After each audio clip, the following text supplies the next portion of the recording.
महिलाएं जब भी गर्भवती होती है तो बहुत सारे सवाल उनके मन में होते हैं। उनमें से एक सवाल जो अक्सर पूछा जाता है वो ये होता है कि हमें बेबी की जो मूवमेंट्स हैं यानी बेबी की हरकत कब से पता चलेगी। तो hello everyone, doctor Mahvash this side. आज इस वीडियो में हम यही बात करने वाले हैं कि बेबी का मूवमेंट्स जो है कब से स्टार्ट होगा और ये किस तरह से आपको फील होगा।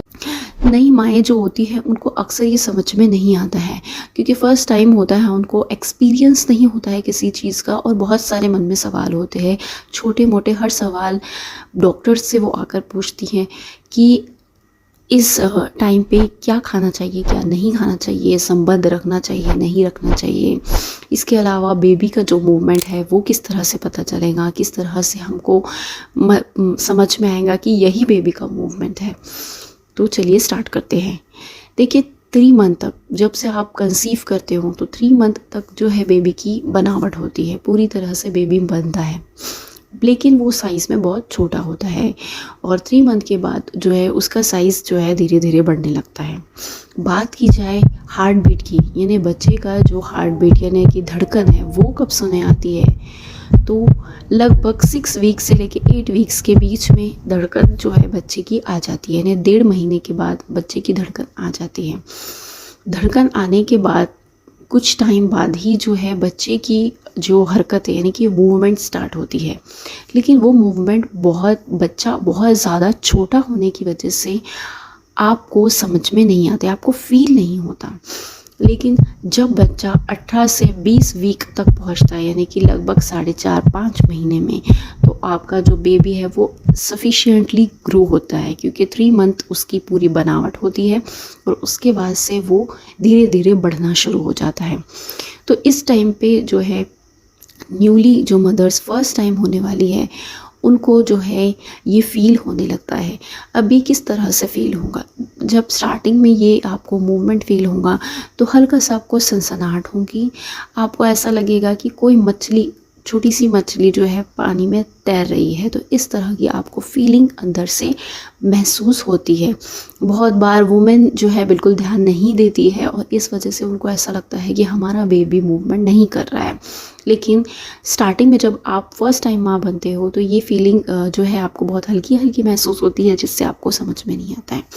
जैसे जैसे टाइम बढ़ता है, बेबी का वेट बढ़ता है, तो आपको जो है एक किक मारे जैसा, यानी कि एक पार्ट जैसा पैर का किक लग रहा है, उस तरीके से आपको समझ में आता है।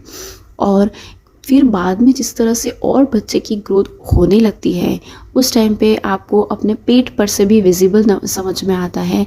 कोई पार्ट जो है आपका पेट का ऊपर नीचे इस तरह से होता है, तो ये बेबी की मूवमेंट्स होती हैं। और आखिरी टाइम में आपको पूरा बेबी, अगर आप अपने पेट को ऑब्जर्व करेंगे तो पूरा बेबी आपको ऊपर नीचे इधर उधर होता हुआ पेट के ऊपर के शेप और आकार से ही समझ में आएगा कि बेबी बिल्कुल ज़्यादा एक्टिव है और बिल्कुल ये अपनी एक्टिविटी कर रहा है। अब ये देख लेते हैं कि बेबी का मूवमेंट्स कौन सी कंडीशंस में आपको समझ में नहीं आएगा। देखिए, जब आपका पेट में जो है पानी जो होता है, एमनियोटिक फ्लूइड जिसे हम बोलते हैं, वो अगर बहुत ज़्यादा हो तो बहुत ज़्यादा होने की वजह से भी आपको बेबी का मूवमेंट समझ में नहीं आता है। इसके अलावा बेबी की जो ग्रोथ है अगर वो बराबर से नहीं हो रही हो, बेबी ज़रूर जितना नॉर्मल वेट होना चाहिए उससे काफ़ी कम है, तो इस केस में भी आपको बेबी की मूवमेंट जो है कम पता चलती है। अब सवाल ये आता है कि बेबी के मूवमेंट पर से हम ये अंदाज़ा लगा सकते हैं कि क्या बेबी अंदर ठीक है या नहीं। इसके लिए आपको ये पता होना ज़रूरी है कि आपको कितना ऑब्ज़र्व करना है अपने बेबी के मूवमेंट को। तो देखिए 2 घंटे में अगर आपको एक बार भी आपकी बेबी की मूवमेंट नज़र नहीं आ रही है, आपको फील नहीं हो रहा है, तो आपको कुछ चीज़ें करने की आवश्यकता है। जैसे कि आप कुछ खा के देख लीजिए, कुछ पानी वानी पी के देख लीजिए, कुछ एनर्जी का ड्रिंक ले लीजिए या फिर कुछ मीठा खा लीजिए, तो आपको तुरंत से बेबी की मूवमेंट समझ में आ जाएंगी। और इसके बाद भी नहीं आई तो आप थोड़ा सा अपने पेट पे हल्का सा जो है टैप कर सकते हैं, हल्का सा। इसके बाद आपको बेबी की मूवमेंट आ जाएंगी। और 2 घंटे हो गए, ये सब चीज़ें करने के बाद भी अगर आपको बेबी की मूवमेंट समझ में नहीं आ रही, फील नहीं हो रही, तो आपको जल्द से जल्द अपनी गायनेक को दिखाना होगा। तो ये थी हमारी आज की वीडियो। आई होप आपको ये वीडियो अच्छी लगी होगी। अगर अच्छी लगी है तो चैनल को सब्सक्राइब ज़रूर करें, वीडियो को ज़्यादा से ज़्यादा शेयर करें और कमेंट ज़रूर करें।